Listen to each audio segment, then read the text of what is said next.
Efesios capítulo 1, versículo 3. Efesios 1, 3. Pero antes vamos a ir al Señor en oración a pedirle que bendiga nuestro estudio.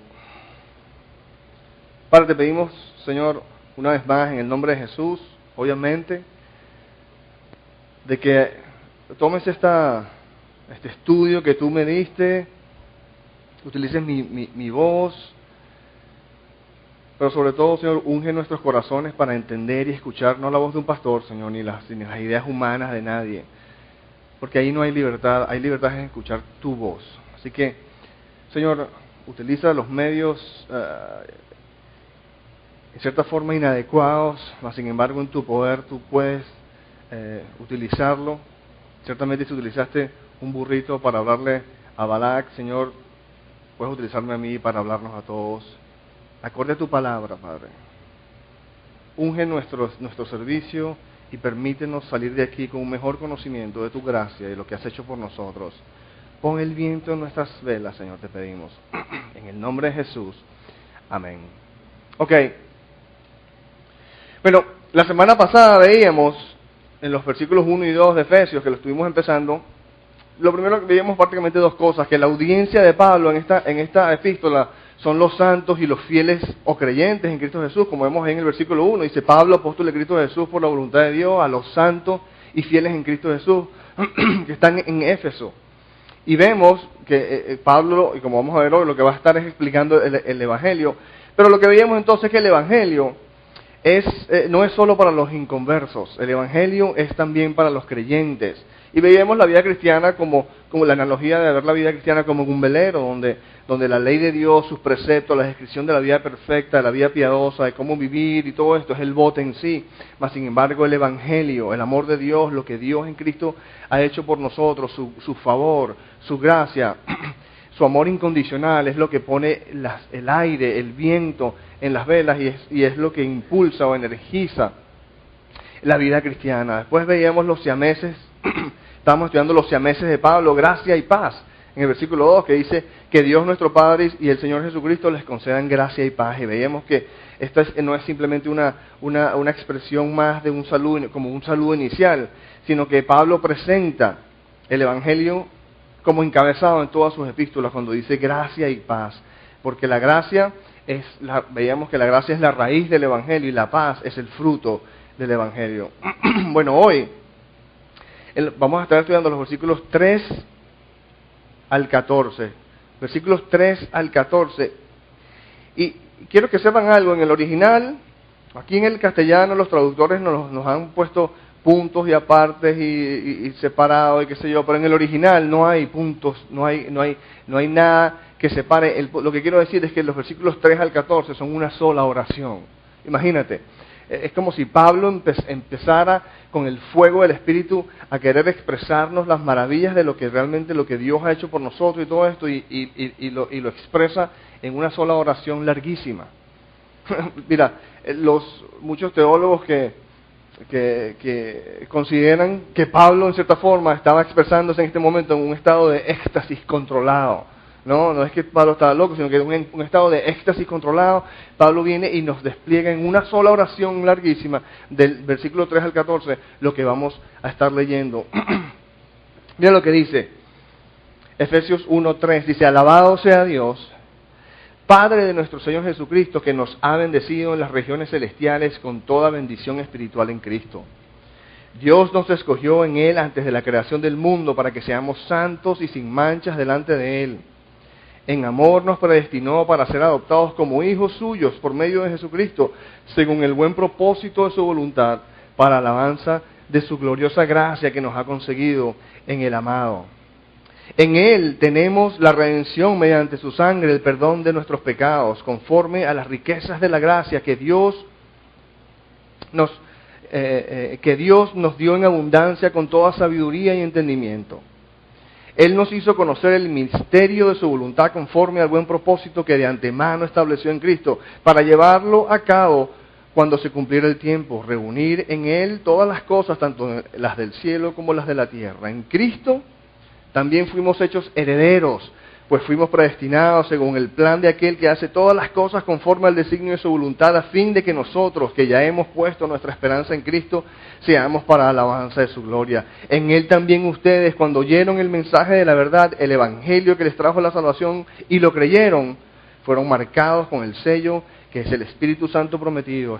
Este garantiza nuestra herencia hasta que llegue la redención final del pueblo adquirido por Dios para alabanza de su gloria. Wow, es tan bello que casi me parece un poco blasfemo ponerme a hablar de esto, pero si leemos esto con un poquito de forma detenida, yo creo que lo primero que vemos, lo que es obvio al leer este texto, es que el ente activo de todo, en lo que se está diciendo aquí, es Dios. El ente activo. Fíjate, en el versículo 3 dice, nos ha bendecido. ¿Quién? Dios nos ha bendecido. En el versículo 4 nos escogió. En el 5 nos predestinó. Del 7 al 8 dice, tenemos la redención que Dios nos dio. Dice, básicamente, Dios es el ente activo, el que actúa en lo que se está diciendo acá, y nosotros somos los receptores de forma pasiva de lo que Dios ha hecho por nosotros. Versículo 9 dice, Él nos hizo conocer.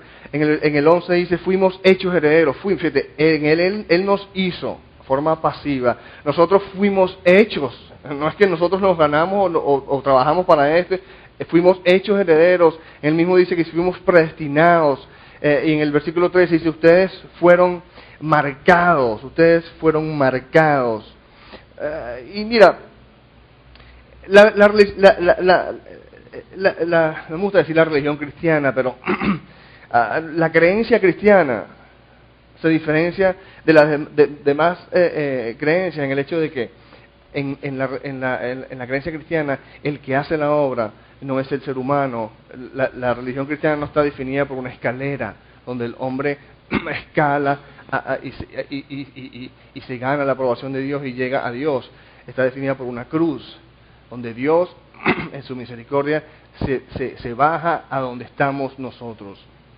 Y vemos que entonces la obra de Dios es la obra de Dios, y nosotros tenemos muy poco que ver con la obra de Dios. El héroe de nuestra historia siempre va a ser Jesucristo, no nosotros.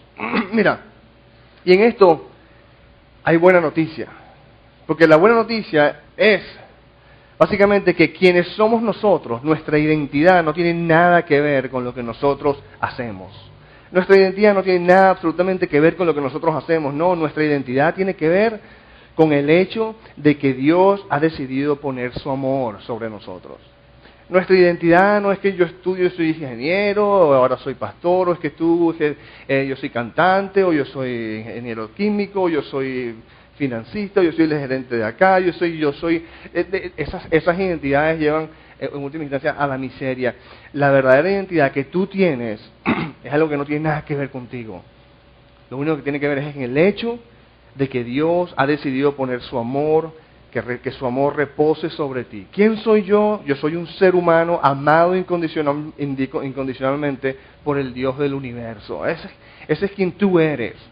Y es en esa identidad donde hay verdaderamente libertad. Tú y yo somos seres humanos amados incondicionalmente por el Dios del universo. Dejemos que nuestros corazones se remojen en esta verdad. Y ayudémonos mutuamente a recordarnos, porque esto es una verdad que nosotros tendemos a olvidarnos, estamos por naturaleza, tendemos a siempre enfocarnos en lo que yo debo hacer y lo que yo debo hacer, cuando en realidad lo que yo debo hacer va a salir de forma de fruto cuando nosotros dejamos que nuestros corazones remojen en esta verdad. Mira, lo que tu corazón y el mío desean desesperadamente escuchar es lo que Dios ha demostrado en forma categórica y definitiva al enviar a su Hijo a rescatarnos, que somos amados incondicionalmente. Somos amados incondicionalmente. Hemos sido perdonados para siempre. Que somos aceptados incondicionalmente en Cristo. Que Cristo vino a ser perfecto para que tú y yo no tengamos que ser perfectos. Que en Cristo ya poseemos absoluta y abundantemente todo lo que necesitamos y añoramos y jamás necesitaremos y añoremos. Todo lo que necesitamos, absolutamente todo, ya lo poseemos en Cristo. Y esto, mira, esto me lleva al punto número 2, que quería enfocarnos en el versículo 3. El segundo punto de hoy, queríamos que viéramos y nos detuviéramos un poco aquí en el versículo 3. Mira lo que dice el versículo 3 de Efesios 1, dice: alabado sea Dios, Padre de nuestro Señor Jesucristo, que nos ha bendecido como una transacción ya realizada. Porque muchas veces tendemos a ver que las bendiciones de Dios, esto es algo en el futuro, cuando yo finalmente logre portarme bien o santificar, o si no, es bueno, esto es cuando yo pase la eternidad en el futuro. Dice: alabado sea Dios, Padre nuestro Señor Jesucristo, que nos ha bendecido como una transacción ya hecha en las regiones celestiales. ¿Con qué? Con toda bendición espiritual en Cristo. Como quien dice, Dios ha hecho ya una transacción que ya sucedió y es de una provisión que es absolutamente completa. Dice, con toda bendición espiritual en Cristo, toda. Y esto es un tema que si nos ponemos a analizar, corre por todo el Nuevo Testamento. Mira, la segunda de Corintios, mira lo que dice la segunda de Corintios 1:2. Segunda de Corintios 1:2 dice que todas las promesas que ha hecho Dios son sí en Cristo. Y así por medio de Cristo respondemos amén para la gloria de Dios. Así como que si lo único que nosotros tenemos que hacer entonces es creerlo. Fíjate, categóricamente, segunda de Corintios 1:2 dice que todas las promesas que ha hecho Dios son sí en Cristo. Es decir, todo lo que Dios ha prometido a la humanidad, a sus hijos, a su familia, todas esas bendiciones están en Cristo Jesús. Y aquí está. Tú, todo lo que yo te quería dar, todo lo que te quiero dar y todas las bendiciones que jamás necesites, aquí está. Está en mi Hijo, en Cristo Jesús. Mira, no solo eso. Colosenses 2:9, que veíamos la semana pasada, dice: toda la plenitud de la divinidad habita en forma corporal en Cristo, y en Él ustedes han recibido esa plenitud, o como dice la Reina Valera, somos completos en Cristo. Nosotros estamos completos en Cristo. Y no solo Pablo, sino Pedro mismo, en 2 de Pedro 1:3 dice: su divino poder, el poder de Dios, al darnos conocimiento de aquel que nos llamó por su propia gracia y potencia, al darnos, cuando la palabra dice de conocer a Jesucristo, es primordialmente de conocer el perdón de los pecados que Él ofrece. ¿Okay? Dice, en su divino poder, al darnos conocimiento de aquel que nos llamó por su propia gracia y potencia, nos ha concedido todas las cosas que necesitamos para vivir como Dios manda, o más cercano al original. Dice, nos ha concedido todo lo que se necesita para la vida y la piedad. Fíjate que es un tema recurrente lo que estamos viendo hoy en el versículo 3 de Efesios. Dice: alabado sea Dios nuestro Padre nuestro Señor Jesucristo, que nos ha bendecido ya, nos ha dado absolutamente todo lo que todas las bendiciones celestiales, lo que llama aquí en las regiones celestiales, con toda bendición espiritual en Cristo. Y esto es lo que quiero, básicamente quiero que memoricen hoy y que se recuerden.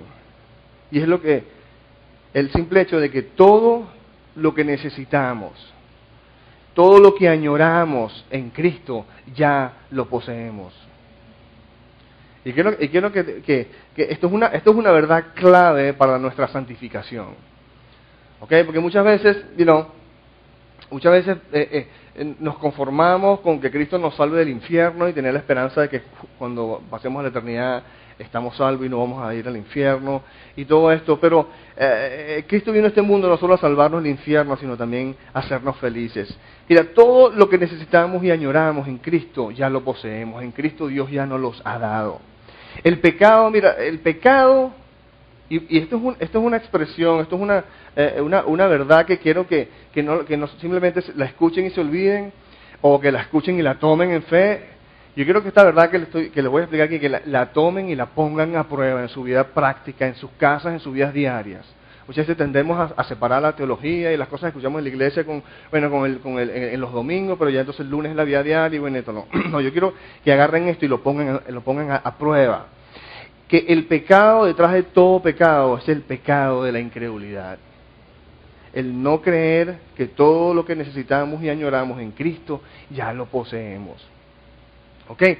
Repito, el pecado, detrás de todo pecado, es el pecado de la incredulidad. El no creer que todo lo que necesitamos y añoramos en Cristo ya lo poseemos. Mira, para explicar un poco esto, quiero introducir a ustedes un concepto relativamente nuevo en nuestro lingo, pero es el concepto de proyectos de autosalvación. ¿Ok? ¿Qué es eso? Pues suena así como una palabra, no, es algo muy sencillo, proyectos de autosalvación. Cristo vino a este mundo no solo a salvarnos del infierno en la eternidad, sino también a hacernos felices en esta vida. Juan 10:10 dice, Jesús mismo dijo, yo he venido para que tengan vida y la tengan en abundancia. Ustedes conocen ese versículo. El problema es que desde Génesis 3, nosotros heredamos de nuestros ancestros la tendencia a no confiar en Dios y querer hacernos felices a nosotros mismos. De Adán y Eva, eso fue lo primero que el enemigo le susurró a Adán y Eva en la oreja y le dijo en Génesis 3:5, Dios sabe muy bien que cuando coman de este árbol se les abrirán los ojos y llegarán a ser como Dios, conocedores del bien y el mal. Es la tentación es decir, tú sabes, toma tu vida, las riendas de tu vida tú mismo. Dios no es suficiente, tienes que, hazte feliz a ti mismo, sé tu propio Dios, sé tu propio jefe. Mira, y la verdad es que al hacer esto, en última instancia lo que hicimos fue abandonar las bendiciones y hacernos miserables. Hacernos felices no es nuestro trabajo. Hacernos felices no es trabajo tuyo. Ese trabajo es exclusivo de Dios. El que tú seas feliz no es tu problema. Ciertamente tú quieres ser feliz, claro. Es tu anhelo. Pero el hacerte feliz no es responsabilidad tuya. El hacerte feliz es responsabilidad de Dios. Y nosotros hemos usurpado, al igual que Adán y Eva, el lugar de Dios y pretendemos ser nuestros propios dioses. Y al querer nosotros ser nuestros propios dioses, como decía Martín Lutero, nos hemos convertido en una banda de dioses, con minúscula, de dioses infelices. Eso es lo que somos tú y yo cuando estamos enfocados en tratar de nosotros mismos hacernos, y eso es lo que está la gente en el mundo, tratando de hacerse feliz a sí mismo.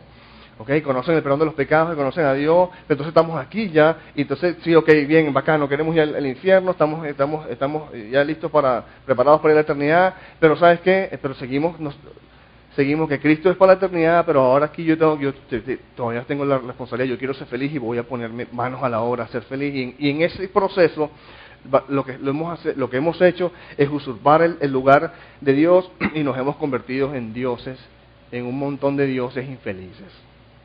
Ok, mira, un proyecto de autosalvación es cualquier intento, cualquier empresa que nos divisemos para hacernos felices a nosotros mismos. Un proyecto de autosalvación. Okay, un proyecto de autosalvación es cualquier cosa que nosotros hagamos para hacernos felices a nosotros mismos, cualquier empresa, cualquier cosa que nos divisamos. Por ejemplo, para ser feliz, tú sabes que yo quiero ser feliz, quiero sentirme bien, pero entonces voy a ponerme en forma. Entonces, y esa es mi empresa ahora. Yo en enero me quiero ver bien, porque cuando uno se ve bien en el espejo se siente mejor y ver todo esto. Y entonces me voy a poner en forma y voy a poner X o Y. No, mira, voy a conseguirme una pareja que me quiere y me aprecie para pasar el resto de la vida con esa persona. No, si yo quiero ser feliz, y entonces yo voy, para ser feliz, necesito una pareja, entonces hago todo, me voy a ver cómo hago para entonces conseguirme una pareja buena, una que me quiere y me aprecie, para entonces ser feliz así con ella el resto de mi vida. O si no, voy a graduarme de ingeniero con una maestría en finanzas en los Estados Unidos, y así entonces voy a ser exitoso. Okay, entonces eso es un proyecto de autosalvación, en el sentido, no tiene nada de malo graduarse de ingeniero y buscar una maestría, pero es cuando nosotros ponemos nuestra esperanza en que eso es lo que nos va a hacer felices, que es donde está el problema y donde está la prisión. ¿No? O voy a trabajar duro para ahorrar y así comprarme una casa y ser financieramente estable. Okay, es cuando yo tenga la casa. Por eso es que cada vez que nosotros nos ponemos en el corazón un gol, muchas veces tenemos que tener cuidado, porque esos goles a veces, los goles en sí mismos no son malos, pero cuando son ídolos, cuando suplantan el lugar de Dios, entonces se convierten en algo que oprime. Y Jesús menciona esto. Yo creo con todo mi corazón que cuando Jesús habla del tercer terreno, en la parábola de los 4 terrenos, que están en todos los evangelios, dice, en Marcos 4:18, dice, otros son como los sembrados entre espinos, ¿se acuerdan? ¿No? Las semillas sembradas entre espinos, que oyen la palabra, pero las preocupaciones de esta vida el engaño de las riquezas y muchos otros malos deseos. A veces tendemos a ver malos deseos como cosas súper obviamente pecaminosas, pero malos deseos de lo que estamos hablando, de proyectos de autosalvación. Dice aquí, dice, pero las preocupaciones de esta vida, el engaño de las riquezas y muchos otros malos deseos entran hasta ahogar la palabra, de modo que ésta no llega a dar fruto. Entonces, cuidado porque todo proyecto de autosalvación, todo intento de hacerte feliz a ti mismo, en última instancia, es idolatría. Y la palabra habla claramente al final de 1 de Juan, queridos hijos, se despide, apártense de los ídolos. Y a veces creemos, la idea de idolatría para nosotros es, tú sabes, no adorar las imágenes como hacen los católicos que pasan con... eso ciertamente es obviamente idolatría, pero estamos hablando de la idolatría de la cual todos tú y yo también padecemos. El pecado, detrás de todo pecado, es el pecado de la incredulidad, el no creer que todo lo que necesitamos y añoramos en Cristo ya lo poseemos. Por ejemplo, porque vamos a tratar de traer esto a nuestra vida diaria, a nuestra vida cotidiana, cómo se aplica, y aquí es cuando yo les quise decir al principio, de que no tomen esto como una verdad nomás, o no la escuchen y olvídense, sino que agarren, porque imagínate la dimensión. Si tú y yo tenemos ya absolutamente todo lo que necesitamos para ser felices, entonces el tiempo que hemos estado perdiendo con todo lo demás, ¿qué? Mira, si esto es cierto, tenemos que aprender entonces a ver qué es lo que hemos estado haciendo mal para reenfocar nuestra vida y poder vivir libres en Cristo. Ejemplos de esto está, por ejemplo, la promiscuidad femenina. Yo agarré 2 o 3 aquí, hay muchos más. Quizás podemos utilizarlo para compartirlo cuando nos volvemos a reunir, cuáles son tus proyectos, cuáles son los míos. Pero, por ejemplo, la promiscuidad femenina. La promiscuidad masculina es típicamente más algo de un deseo físico, pero las mujeres por lo general no tienen el mismo deseo sexual que tienen los hombres. Pero la promiscuidad femenina, ¿por qué las mujeres en última instancia terminan entregando su virginidad antes de tiempo y entonces tienen un novio aquí, después el otro? Y la promiscuidad femenina en última instancia proviene de una búsqueda de amor. Lo que la mujer está verdaderamente buscando, por la cual entrega como sus tesoros más preciados, su alma a alguien, es en última instancia porque está en una búsqueda de amor. Y fíjate que la respuesta entonces es que todo el amor que esa persona necesita, ella es suyo en Cristo. Mira, Dios te ama con un amor incondicional y eterno, del cual nada ni nadie puede separarte. Entonces, es darte cuenta de que tu necesidad de amor, por la cual te está llevando a ser promiscuo, ¿no? o a ser loose, ¿cómo se dice? A ser suelto o suelta, es realmente el tú tener una necesidad legítima de amor y tú tratar de satisfacer esa necesidad en el lugar equivocado con un ídolo. En Cristo nada ni nadie puede modificar la cantidad ni la calidad del amor que Dios siente por ti. Otro ídolo de estos, anoté aquí, es la adicción al trabajo.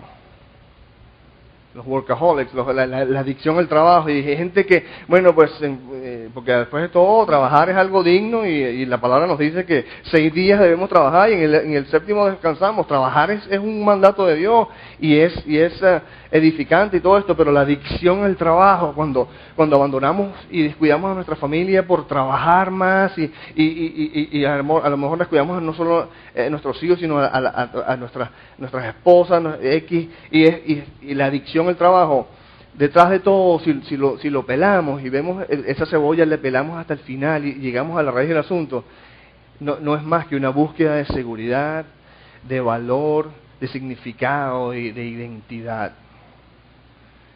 ¿Entiendes? Entonces, todas las cosas que traen desasosiego en nuestras vidas, ¿qué es realmente lo que yo estoy buscando? Ya dejemos de estar por las ramas, enfocándonos en las circunstancias y las cosas que no somos cristianos y tenemos acceso a la palabra, y además somos Calvary Chapel y lo que hacemos es leer la Biblia. Bueno, vamos a dejar que la palabra de Dios nos abra, el Espíritu de Dios utiliza la palabra de Dios para abrir nuestro entendimiento y llegarnos a la raíz del asunto y ver realmente qué es lo que está mal logrado ahí. Adicción al trabajo, búsqueda de seguridad, valor, significado, identidad. Mira, nuestra seguridad, tu seguridad, no está en ningún trabajo. Tu seguridad está en la soberanía de Dios y en su amor por ti. Y la palabra, mira, Salmo 23:4 dice, aun si voy por los valles tenebrosos, no temo peligro alguno porque tú, Dios, estás a mi lado.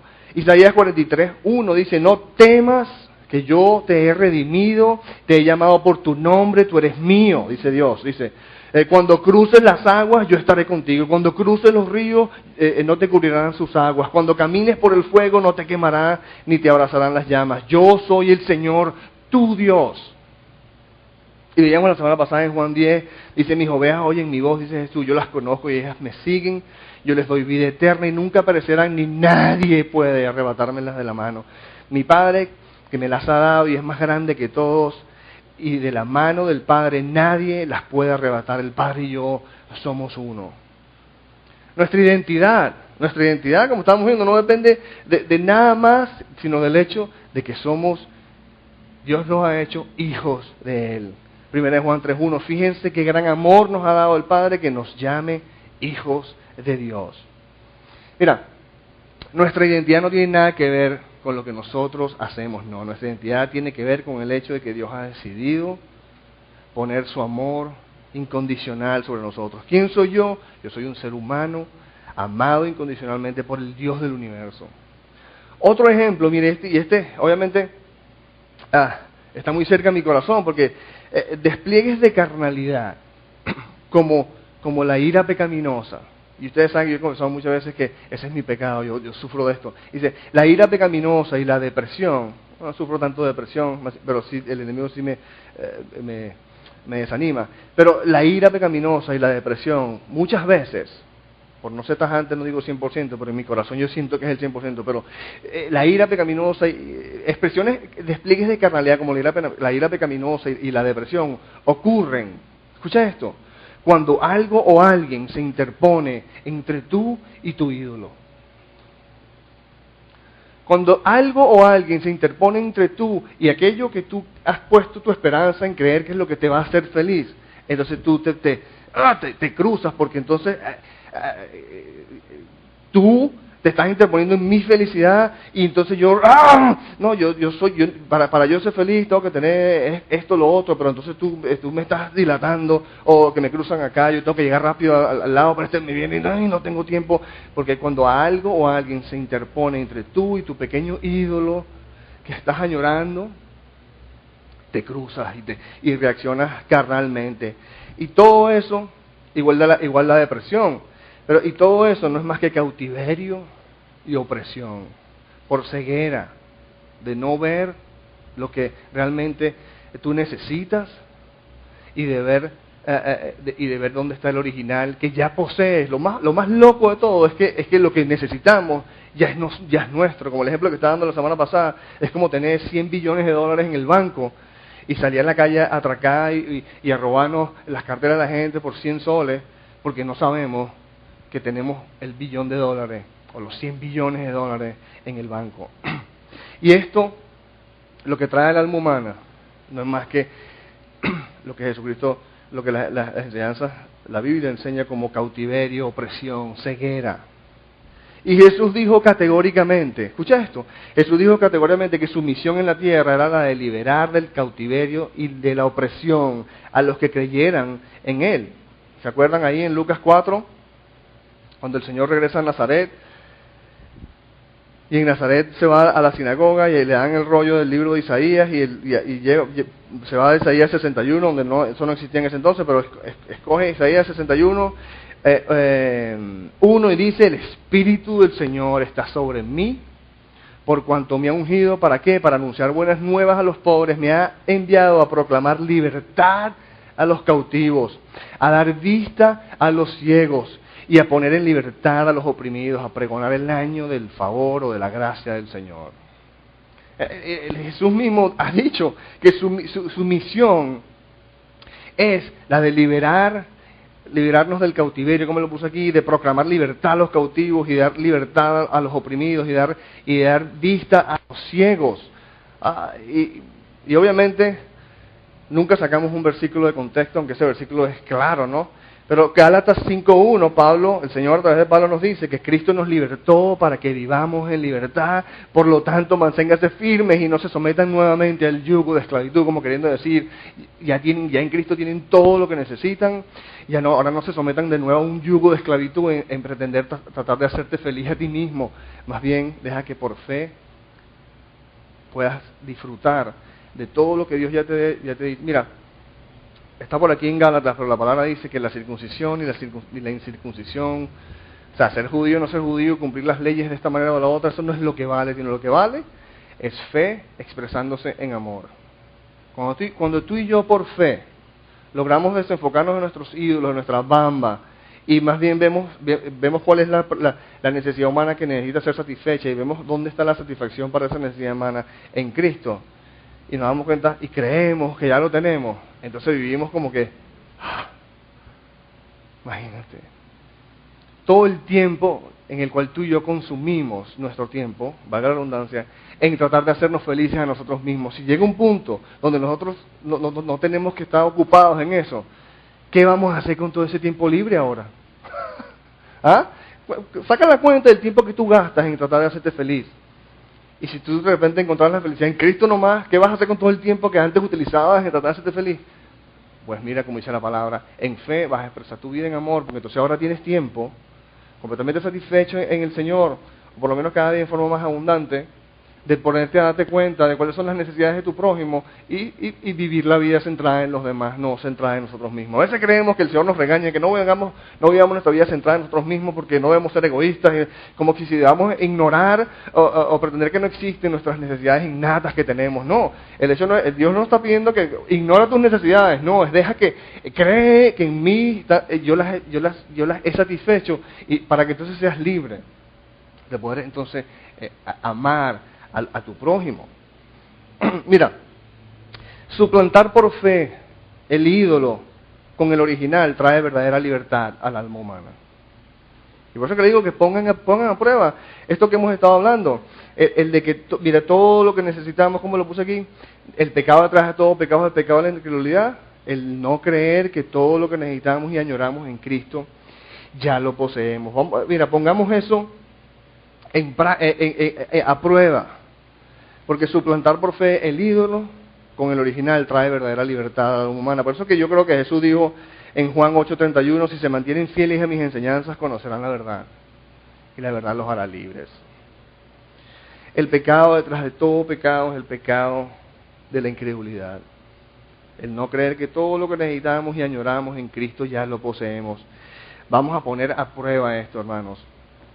Y la próxima vez que te caigas en pecado, porque sabes que tú y yo nos caemos en pecado, ¿verdad? Más a menudo de lo que queremos admitir. Pero la próxima vez que te caigas en pecado, o si estás bien adelantado en el Señor y te seas tentado, haz tres cosas. Ponte a pensar. Pídele a Dios que te muestre la raíz de tu pecado.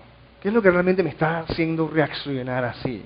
No la circunstancia de este que me fastidió, o esto que me falta, ¿qué es lo que verdaderamente, la raíz de tu pecado, qué es lo que realmente te está haciendo reaccionar ahí? ¿Qué es lo que estás buscando?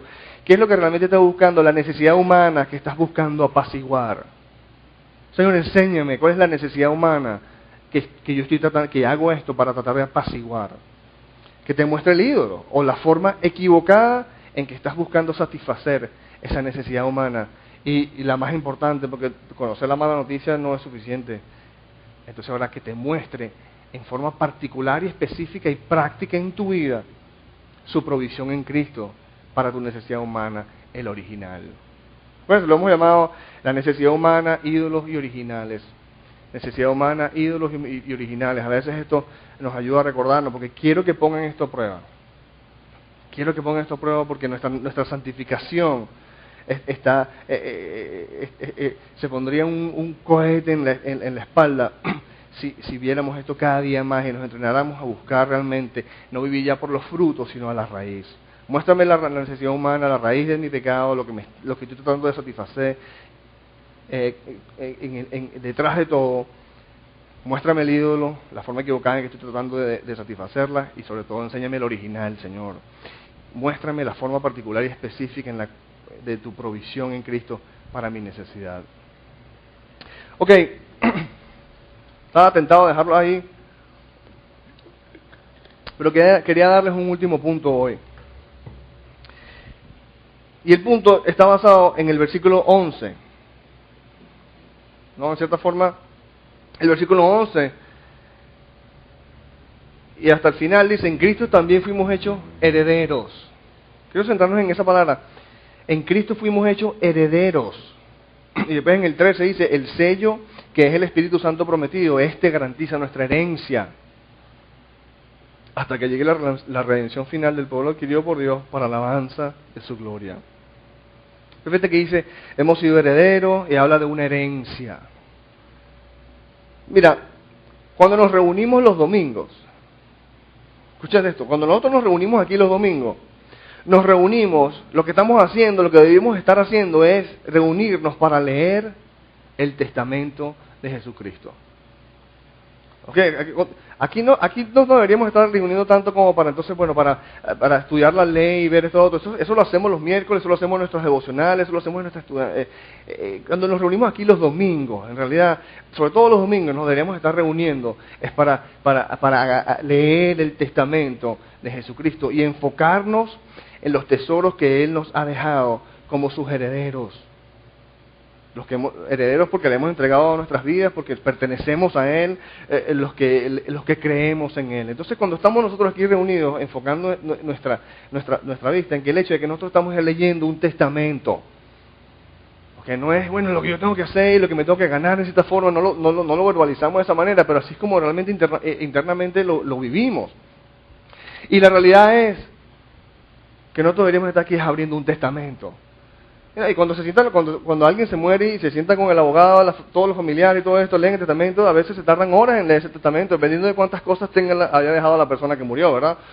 Si me muero yo, en media hora más por email resuelven eso, ¿no?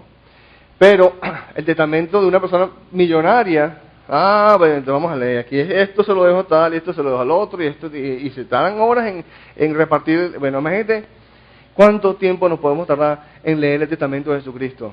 ¿Cuánto se ganó Jesucristo? Bueno, mira, infinito. Y yo lo digo porque no me gusta como que sacar algo de contexto, pero y siempre me gusta mostrarle a ustedes cómo es un tema bíblico en general, pero porque Hebreos 9 habla de esto. Hebreos 9:15, hablando de la necesidad de la muerte de Jesucristo, dice, por eso Cristo es mediador de un nuevo pacto o de un nuevo testamento, por eso que llamamos el Antiguo Testamento y el Nuevo Testamento, para que los llamados reciban la herencia eterna prometida. Una vez más, ahora que Él ha muerto para liberarnos de los pecados cometidos bajo el primer pacto. En caso de un testamento es necesario constatar la muerte del testador, pues un testamento solo adquiere validez cuando el testador muere y no entra en vigor mientras vive. ¿Ok? Jesucristo murió y resucitó, pero ciertamente estamos leyendo su testamento. Y por eso es que Jesús, yo creo, que antes de morir, Jesús dijo en la cruz en Juan 19:30, dice, dice, justo antes de entregar su espíritu, dice, todo se ha cumplido, consumado es, ¡pum! A leer el testamento, mis hijos, mis seguidores. ¿Qué es lo que está pasando ahí? Bueno, con su vida perfecta y su sacrificio en la cruz, Jesús se ganó el universo y más de lo que existe, y toda bendición imaginable e inimaginable. ¿Y se la ha dejado, sabes a quién? A ti y a mí, a los que creemos en Él. Nosotros debemos salir de aquí, sobre todo los domingos, más enfocados en lo que Cristo ha hecho por nosotros, de lo que nosotros debemos hacer por Él, porque estamos en gracia, no en ley. Y mira, estudiar la ley no es pecado, no es negativo.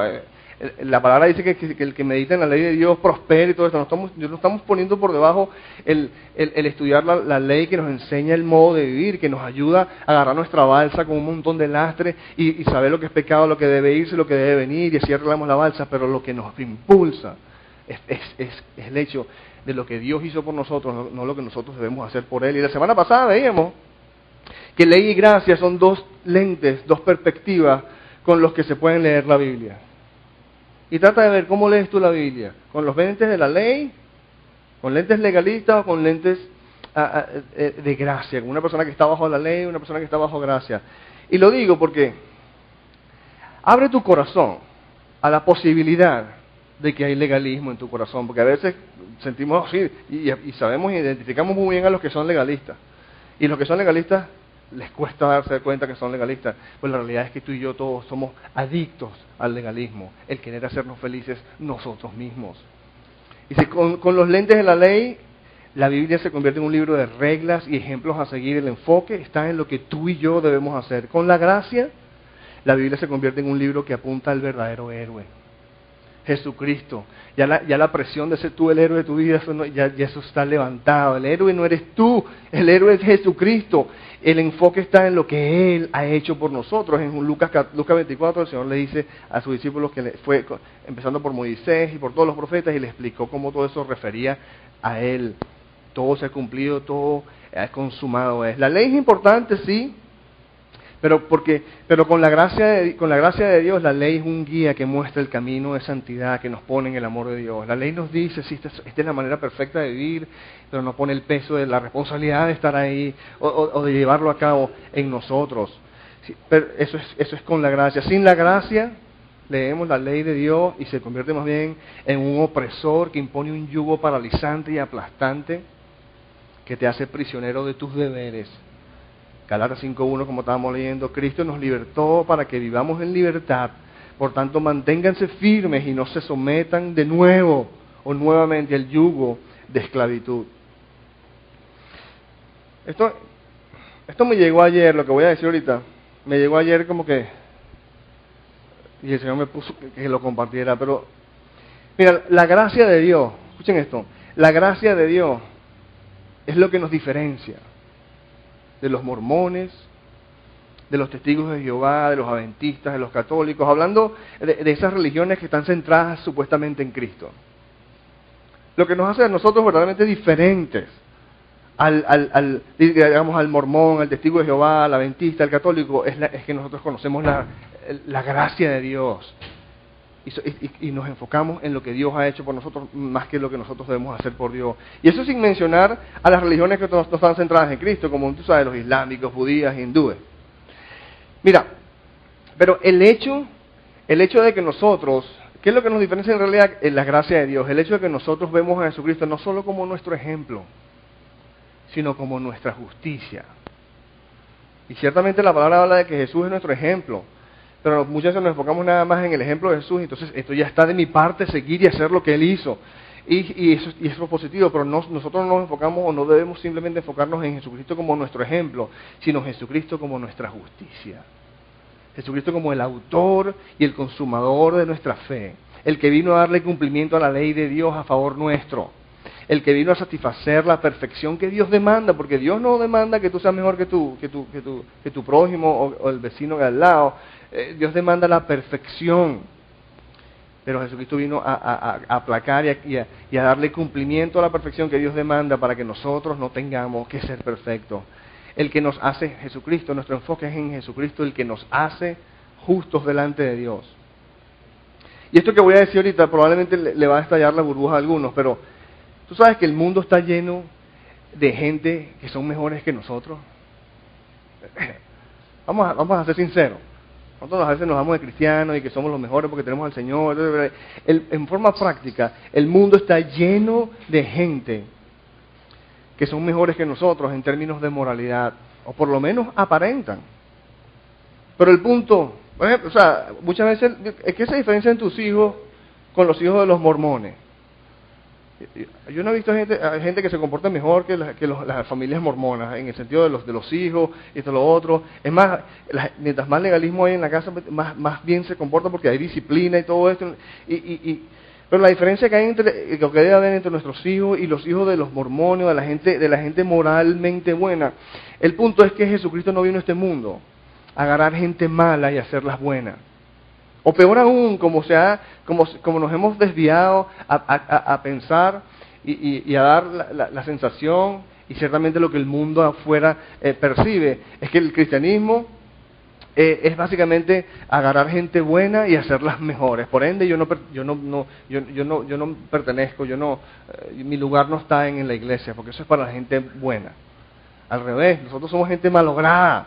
Jesucristo no vino a este mundo a agarrar a gente buena, malas y hacerlas buenas, o a agarrar a gente buena y hacerlas mejores. No, Jesucristo bíblicamente vino a este mundo a agarrar a gente muerta y darles vida.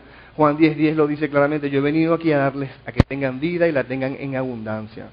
A agarrar gente oprimida, cautiva y disatisfecha, separadas del amor de Dios, y liberarlos para conocer el amor de Dios y ser satisfechos en su bondad. Lucas 4, lo acabamos de leer, 4:18, he sido enviado y ungido por el Espíritu del Señor para proclamar libertad a los cautivos, quitarle la ceguera a los ciegos y poner libertad a los oprimidos. Este mundo, mira esto, este mundo, tu vecino, más que observar tu moralidad y qué bien te comportas, nuestro vecino lo que necesita es más que ver nuestro buen comportamiento, lo que necesita es escuchar nuestra confesión de fe.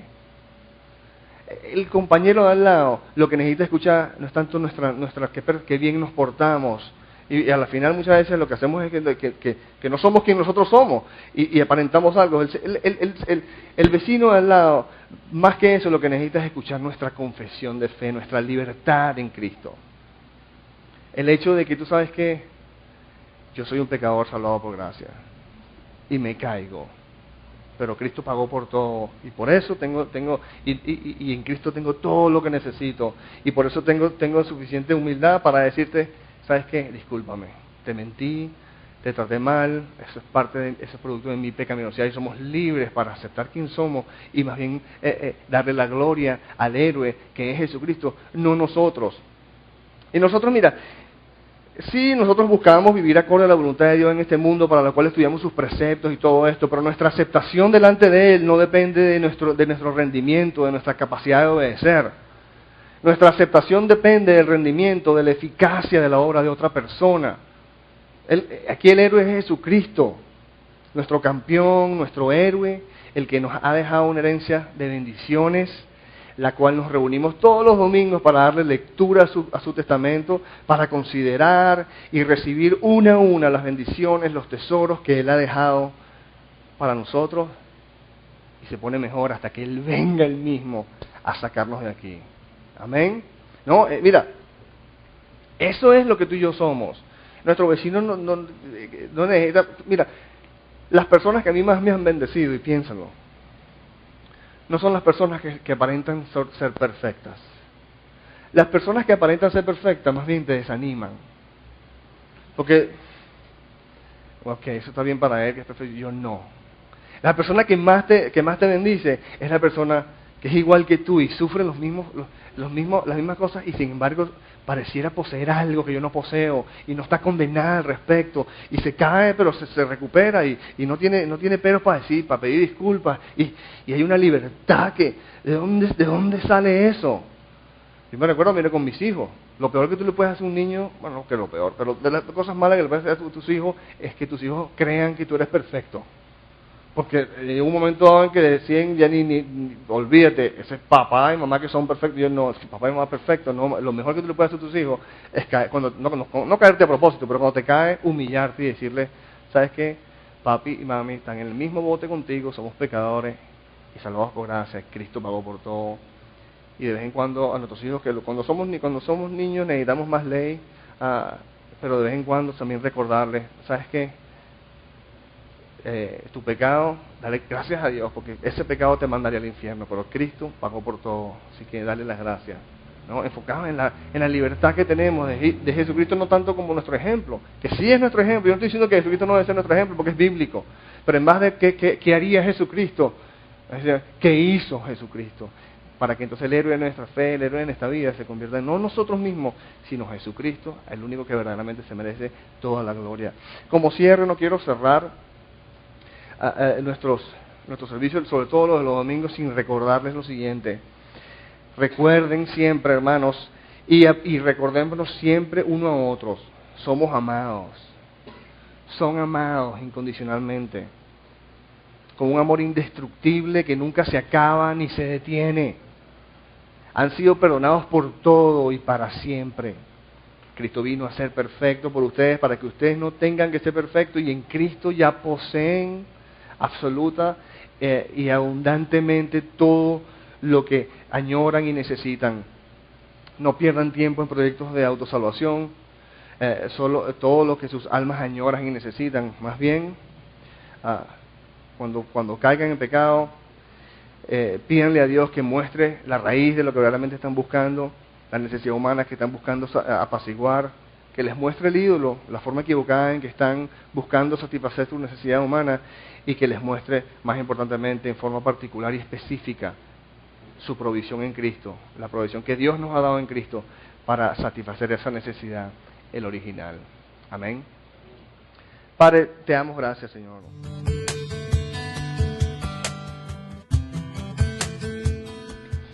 No queremos terminar nuestra enseñanza sin antes darte una oportunidad para entregar el control de tu vida a Jesucristo.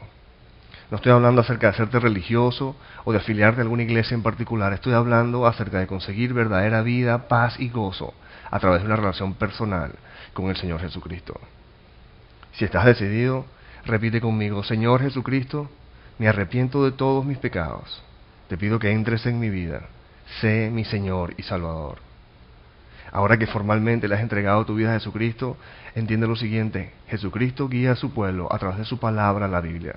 Por lo que te exhorto vehementemente a congregarte en una iglesia donde se enseña la palabra de Dios, para que crezcas en la libertad que solo Jesucristo puede darte. Él mismo enseñó en Juan 8, 31 y 32 que los que se mantienen fieles a sus enseñanzas conocerán la verdad, y la verdad los hará libres. Que Dios te bendiga, y recuerda: eres amado, eres amado, eres amado.